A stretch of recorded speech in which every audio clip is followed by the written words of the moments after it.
වර්ෂ බොහෝ වේවා කියලා ආදරණීය ඔයාලා හැමෝම අදත් ආදරයෙන් එකතු කරගන්නවා.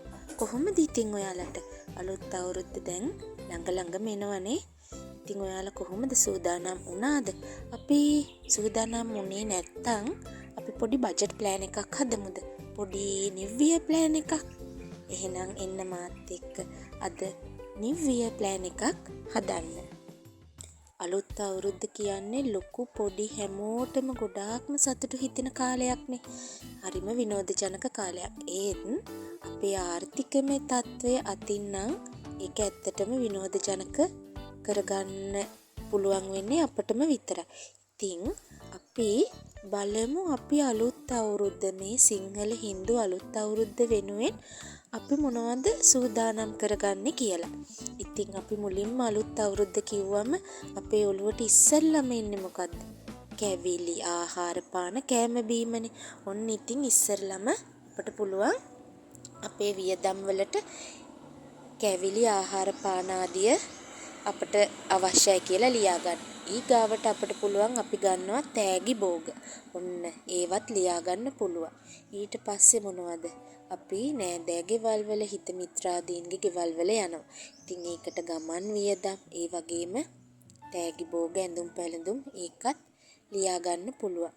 ඊට පස්සේ අපි ගෙදර අලුත් වැඩියා කටයුතු කරනවා නම් අලුතෙන් තීන්ත ගන්නවා නම් එතකොට අලුත් මොනා හරි අලුත් ගෘහ භාණ්ඩ අලුත් කුස්සියට අවශ්‍ය දේවල් ගන්නවා නම් ඒවත් අපිට මේ අලුත් අවුරුද්දේ යන වියදම්. මොකද මේ වගේ සීසන් එකක් එනකල්නේ අපි ගොඩක් වෙලාවට ඒ වගේ දේවල් වලට බලාගෙන ඉන්නේ. අලුතෙන් ගෙවල් දොරවල් අලුත් කරන්න, අලුත් කර්ටන්ස් දාන්න, අලුතෙන් ටේබල් ක්ලෝත්ස් දාන්න, අලුතෙන් කුෂන් කවර් දාන්න, ඒ වගේ දේවල් හැමදේම අලුත් කරගන්න බලාගෙන ඉන්නේ මේ වගේ කාලයක් එනකල්නේ. ඉතින් ඒකත් මේ කාලෙට තියෙන වියදමක් තමයි.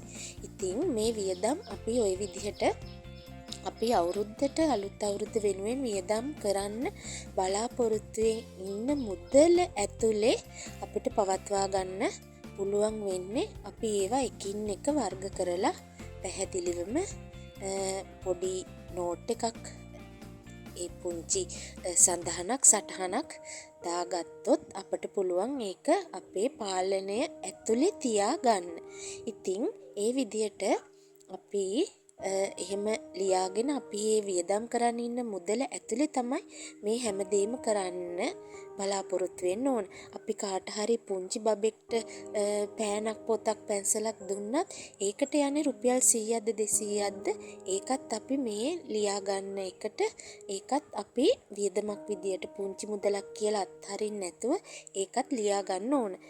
එහෙම නැති වුණොත් අපිට ඊළඟ මාසය බොහෝම කරදරකාරී මානසික පීඩණයෙන් ගත කරන්න වෙන මාසයක් වෙනවා අනිවාර්යයෙන්ම. ඒ වගේම අපි ගමන් වියදම් අපි නෑදෑ ගෙවල් වල යනවා නම්, ගමේ යනවා නම් අපි යන්නේ වාහනේද, අපේ පෞද්ගලික වාහනයකද, බස් එකේද, කෝච්චියේද, ඒවට යන වියදම් මොනවද, තෙල් වලට යන කොච්චරක් වියදම් යනවද, ඒකත් අනිවාර්යයෙන්ම අපි සඳහන් කරලා මේ වියදම් මේ අපි වියදම් කරන්න බලාපොරොත්තුවෙන් ඉන්න වියදම් ඇතුළටම ගන්න ඕන. නැත්තම් අපට ගොඩාක් අපහසුතාවයට පත් වෙන්න වෙන්නේ මේ මාසෙ නෙමෙයි ඊළඟ මාසෙ. මොකද හැමදාම තියෙන වියදම් ටික ඊළඟ මාසෙට ඉඳලා ආය පොලිමේ එනවා.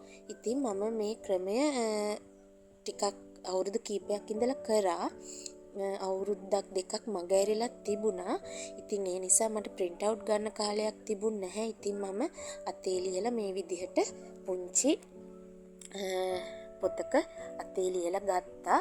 මේ තියෙන්නේ මං වියදම් කරන්න මට තියෙන කැටගරිස් ටික.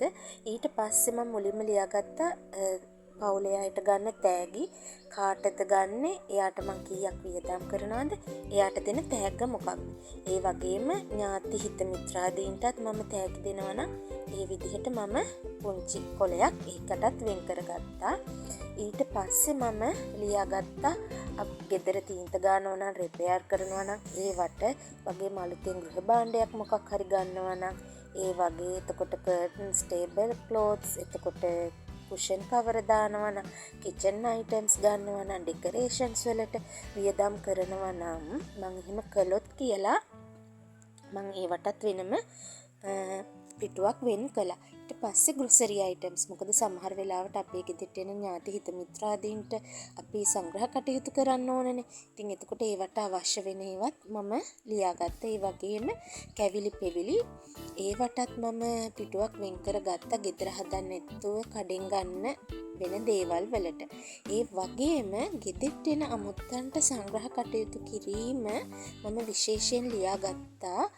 දිනය ලියාගත්තා, මොන පවුල දෙන්නේ, ඒ පවුලේ කවුරු දෙන්නේ, ඒගොල්ලන්ට මම උදේ තේ වේලක්ද, දවල් කෑම වේලද, රාත්‍රී වේලද දෙන්නේ, ඒ විදිහට ලියාගත්තා.